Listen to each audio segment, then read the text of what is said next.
بسم الله الرحمن الرحيم ولما جاءهم رسول من عند الله مصدق لما معهم نبذ فريق من الذين أوتوا الكتاب كتاب الله وراء ظهورهم كأنهم لا يعلمون। যখন আল্লাহর পক্ষ হইতে তাহাদের নিকট রাসূল আসিল, যে তাহাদের নিকট যাহা রহিয়াছে উহার প্রত্যয়নকারী, তখন যাহাদেরকে কিতাব দেওয়া হইয়াছিল তাহাদের একদল আল্লাহর কিতাবটিকে পশ্চাতে নিক্ষেপ করিল, যেন তাহারা জানে না। واتبعوا ما تتلو الشياطين على ملك سليمان وما كفر سليمان ولكن الشياطين كفروا يعلمون الناس السحر وما أنزل على الملكين ببابل هاروت وماروت وما يعلمان من أحد حتى يقولا إنما نحن فتنة فلا تكفر فيتعلمون منهما ما يفرقون به بين المرء وزوجه وما هم بضارين به من أحد إلا بإذن الله ويتعلمون ما يضرهم ولا ينفعهم ولقد علموا لمن اشتراه ما له في الآخرة من خلاق ولبئس ما شروا به أنفسهم لو كانوا يعلمون। এবং সুলাইমানের রাজত্বে শয়তানরা যাহা আবৃত্তি করিত তাহারা তাহা অনুসরণ করিত। সুলাইমান কুফরি করে নাই, বরং শয়তানরাই কুফরি করিয়াছিল। তাহারা মানুষকে জাদু শিক্ষা দিত, এবং যাহা বাবিল শহরে হারুত ও মারুত ফেরেশতাদ্বয়ের উপর অবতীর্ণ হইয়াছিল তাহারা কাহাকেও শিক্ষা দিত না এই কথা না বলিয়া যে আমরা পরীক্ষা স্বরূপ, সুতরাং তুমি কুফরি করিও না। তাহারা উভয়ের নিকট হইতে স্বামী স্ত্রীর মধ্যে যাহা বিচ্ছেদ সৃষ্টি করে তাহা শিক্ষা করিত, অথচ আল্লাহর নির্দেশ ব্যতীত তাহারা কাহারও কোনো ক্ষতি সাধন করিতে পারিত না। তাহারা যাহা শিক্ষা করিত তাহা তাহাদের ক্ষতি সাধন করিত এবং কোনো উপকারে আসিত না। আর তাহারা নিশ্চিতভাবে জানিত যে যে কেউ উহা ক্রয় করে পরকালে তাহার কোনো অংশ নাই। উহা কত নিকৃষ্ট, যাহার বিনিময়ে তাহারা স্বীয় আত্মাকে বিক্রয় করিয়াছে, যদি তাহারা জানিত। ولو أنهم آمنوا واتقوا لمثوبة من عند الله خير لو كانوا يعلمون। যদি তাহারা ঈমান আনয়ন করিত ও মুত্তাকি হইত, তবে নিশ্চিতভাবে তাহাদের প্রতিফল আল্লাহর নিকট অধিক কল্যাণকর হইত, যদি তাহারা জানিত। يا أيها الذين آمنوا لا تقولوا راعنا وقولوا انظرنا واسمعوا وللكافرين عذاب أليم। হে মুমিনগণ, রাইনা বলিও না, বরং উনজুর না বলিও এবং শুনিয়া রাখো, কাফিরদের জন্য মর্মন্তুদ শাস্তি রহিয়াছে।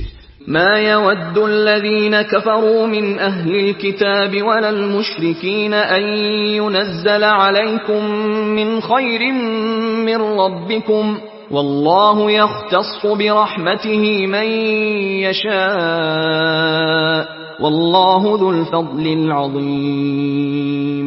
কিতাবীদের মধ্যে যারা কুফরি করিয়াছে তাহারা এবং মুশরিকরা ইহা চাহে না যে তোমাদের প্রতিপালকের নিকট হইতে তোমাদের প্রতি কোনো কল্যাণ অবতীর্ণ হোক, অথচ আল্লাহ যাহাকে ইচ্ছা নিজ রহমতের জন্য বিশেষ রূপে মনোনীত করেন এবং আল্লাহ মহা অনুগ্রহশীল।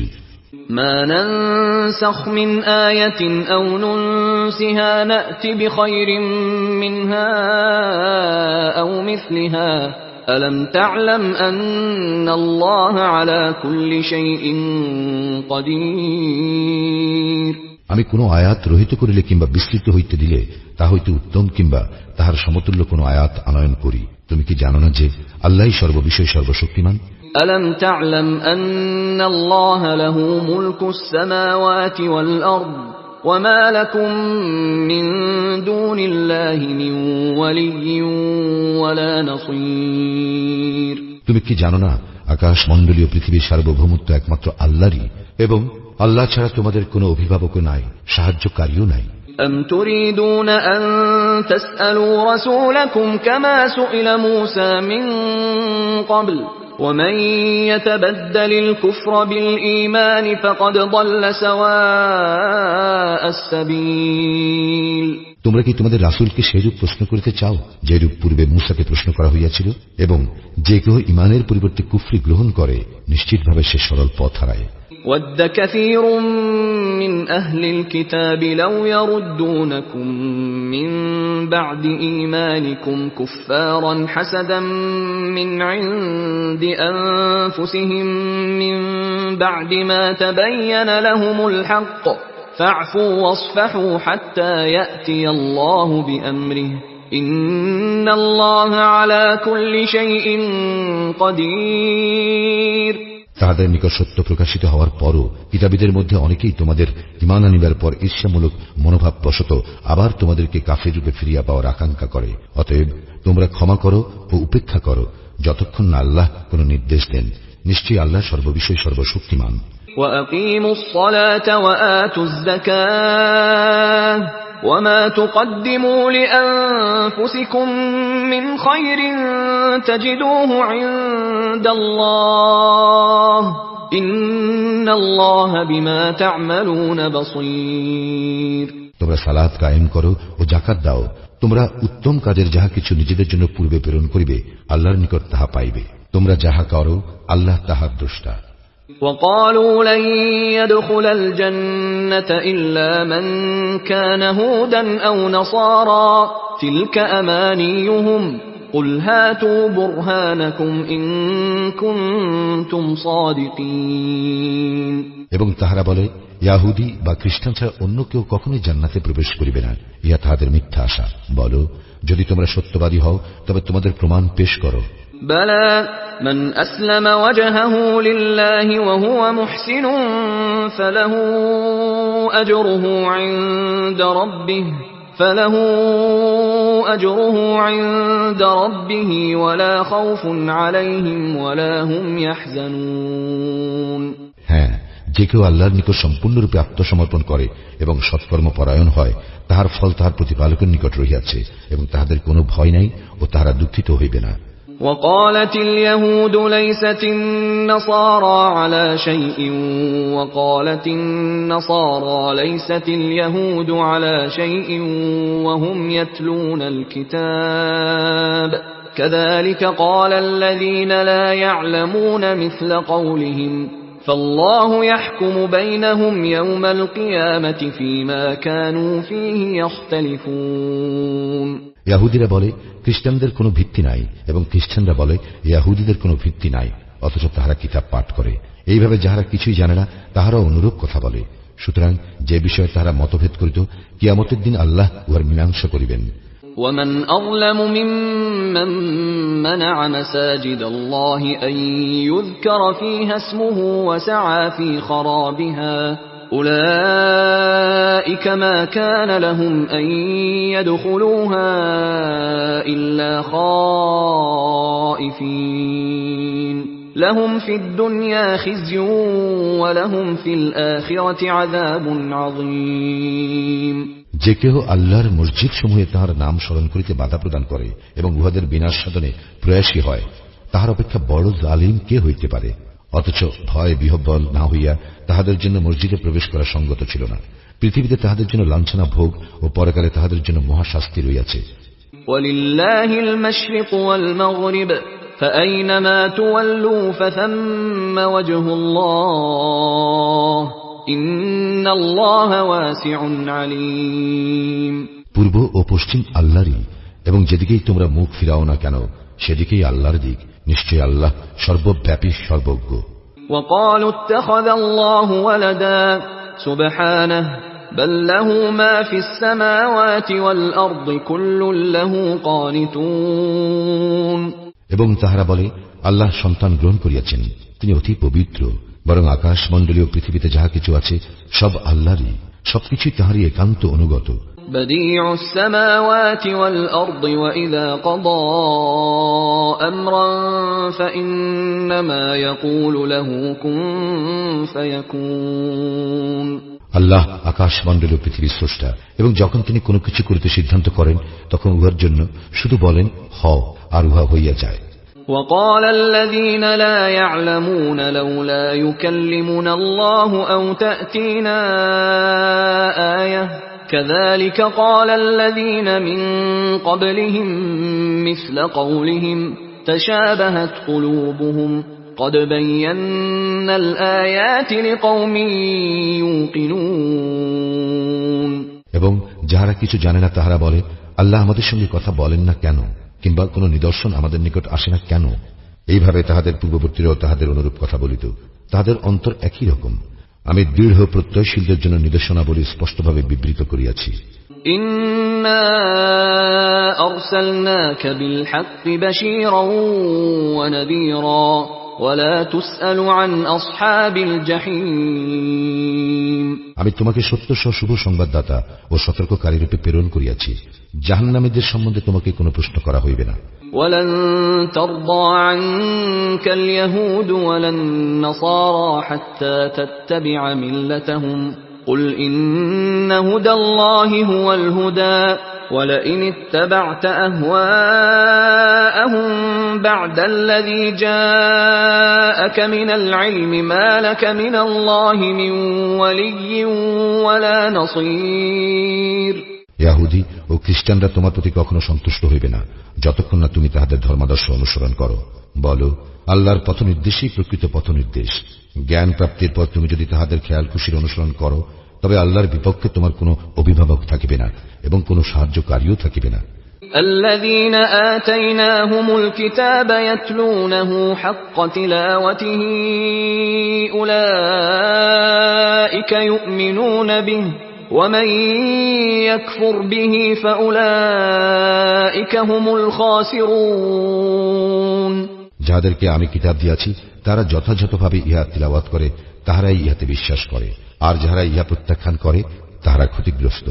يا بني إسرائيل اذكروا نعمتي التي أنعمت عليكم وأني فضلتكم على العالمين। হে ইসরায়েল সন্তানগণ, আমার সেই অনুগ্রহকে স্মরণ করো যদ্বারা আমি তোমাদেরকে অনুগৃহীত করিয়াছি এবং তোমাদেরকে বিশ্বের সকলের উপরে শ্রেষ্ঠত্ব দিয়াছি।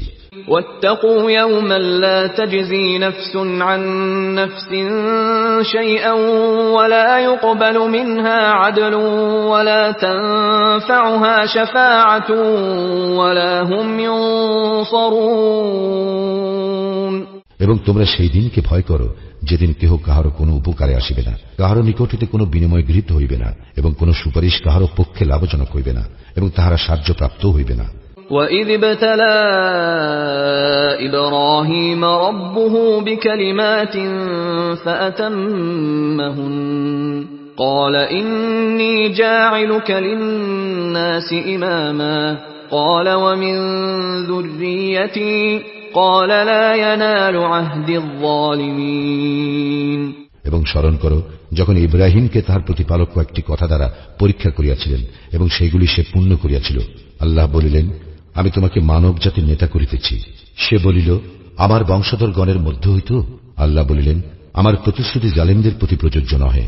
وَإِذْ جَعَلْنَا الْبَيْتَ مَثَابَةً لِلنَّاسِ وَأَمْنًا وَاتَّخِذُوا مِن مَّقَامِ إِبْرَاهِيمَ مُصَلًّى وَعَهِدْنَا إِلَى إِبْرَاهِيمَ وَإِسْمَاعِيلَ أَن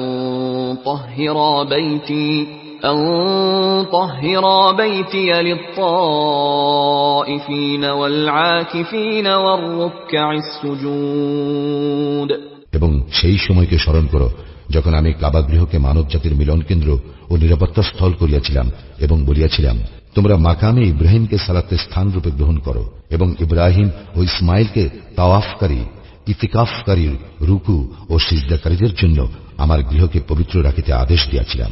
وَإِذْ قَالَ إِبْرَاهِيمُ رَبِّ اجْعَلْ هَذَا بَلَدًا آمِنًا وَارْزُقْ أَهْلَهُ مِنَ الثَّمَرَاتِ مَنْ آمَنَ مِنْهُم بِاللَّهِ وَالْيَوْمِ الْآخِرِ قَالَ وَمَنْ كَفَرَ فَأُمَتِّعُهُ قَلِيلًا ثُمَّ أَضْطَرُّهُ إِلَى عَذَابِ النَّارِ وَبِئْسَ الْمَصِيرُ। স্মরণ করো যখন ইব্রাহিম বলিয়াছিল, হে আমার প্রতিপালক, ইহাকে নিরাপদ শহর করিও, আর ইহার অধিবাসীদের মধ্যে যারা আল্লাহ ও আখিরাতে ঈমান আনে তাহাদেরকে ফলমূল হইতে জীবিকা প্রদান করিও। তিনি বলিলেন, যে কেউ কুফরি করিবে তাহাকেও কিছুকালের জন্য জীবন উপভোগ করিতে দিব, অতঃপর তাহাকে জাহান্নামের শাস্তি ভোগ করিতে বাধ্য করিব, এবং কত নিকৃষ্ট তাহাদের প্রত্যাবর্তন স্থল।